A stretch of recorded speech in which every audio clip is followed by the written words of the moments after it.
Hello everyone, it's Craig, Certified Technician here at ApplianceVideo.com.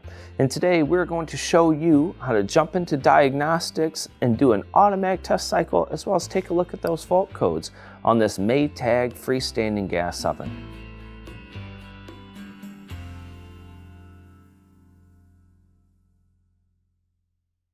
Before we get too far, make sure you like, subscribe, and without further ado, let's jump right in.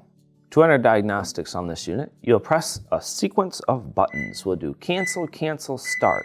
And once you press cancel, cancel, start, you'll hear a beep, and then all of a sudden your display should show test on.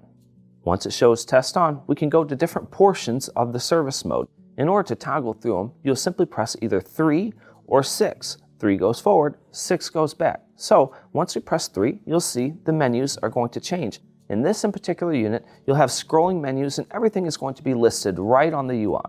Now, when we go into the test mode and look at the tech manual on this, the first thing that pops up on the tech manual says to make sure you go through an automatic test cycle before performing anything on this unit. So let's go ahead and do the automatic test cycle. In order to do so, we'll simply press 3, press 3, press 3, press 3, and keep pressing it until the board shows automatic test, and then you're going to press start. Now, during this automatic test, there's going to be prompts on the display and different things you'll want to press, such as it might say press key 3, it might have you press all the buttons to test out the UI functions, stuff like that. But once you get to the very end of that automatic test, the control is going to have a scroll going across it, and it's going to say either control is good or bad, and then it's going to show the number of faults that could be inside the system. So at this point, let's go ahead and go back so that we can check the faults. If there are any faults inside the system, go ahead and press cancel, exit it, and then press cancel, cancel, start to get back in. Once again, you'll want to press the 3 key to toggle down until we get to the faults portion, and then you'll use the user interface instructions to toggle through the faults. The more common faults you might find inside this unit would be an F1, and that could be anywhere from E0, E5, and E7. If you have one of these error codes, the tech manual says to replace the main control. These are strictly failures. Now, failures on this unit would be a problem with the main control. Faults would be a problem elsewhere inside the machine. You may find an F2, which could range anywhere from an E0, E1, and E2. This would indicate that we have a problem with the key circuit. And what you'll want to do is change out the interface keypad. There could be an F3 error code, which would be either an F3E0 or an F3E2. These are both sensor error codes. The E2 is for a warming drawer if your unit is equipped with it, and then the E0 is going to be for a main oven cavity sensor. If you're throwing this error code, what I would do is go to the back of the machine, disconnect the temperature sensor, and test for your ohm rating on there. At room temperature, we should be right around 1100 to 1200 ohms. If you're getting a reading anywhere other than that, you'll probably want to replace it.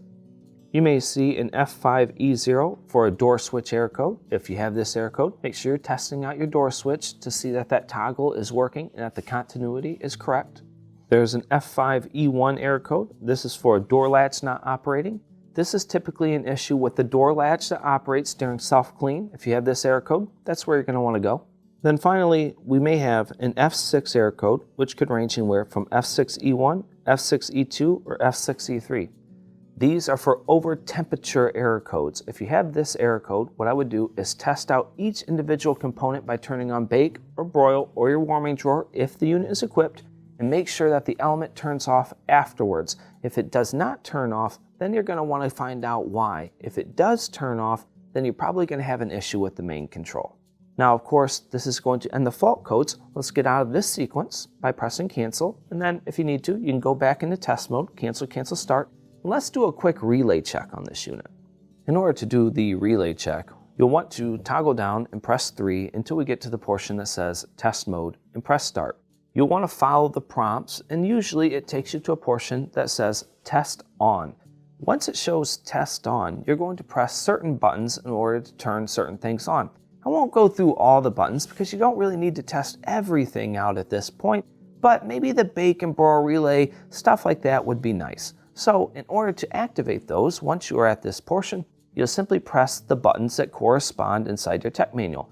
So let's say we're doing bake, you'll press bake, and since this is a direct spark ignition, typically you'll hear click, click, click, Then you'll get a flame and it'll turn on until you press bake again and it'll turn off. Now, do be aware that if you're switching between bake and broil, there's a little bit of a stall time. So if you started the bake and cancel it and you start broil, it might not turn right back on. But let's check out the other functions that this might have. So we can of course press bake or broil to turn on the bake or broil portions of the unit. And the display shows something like a B or an R depending on the selection that you pick, showing you that you're in that portion of the test. The bake will show a B, the broil will show an R. There's a couple of different things such as the convection element, which you can turn on by pressing the convection key. If it has a warming drawer, you can turn the warming drawer on and test that. The models that have a self-clean motorized door, you can activate this by pressing the precision key or self-clean key.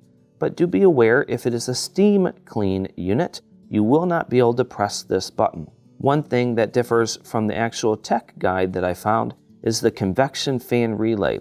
It says in the tech guide that you want to press rapid preheat, convection roast, or cook time, but on this unit I found that you'll simply want to press the keep warm button. Each one of these tests is a great opportunity to test out functionalities on different portions of the unit without going through an automatic test cycle. You can own many of these components out, and of course, if you need to contact service, you can contact service. Now YouTube, this is going to finish up diagnostics on this portion. Go ahead and press cancel until you're out of it, or you can unplug the unit for a couple of minutes and then plug it back in. If you do need the tech manual, you can obtain it by either going to the manufacturer's website or putting it into the repair help section on ApplianceVideo.com. YouTube, if you enjoy my content, make sure you like, subscribe, and as always, I'll see you next time.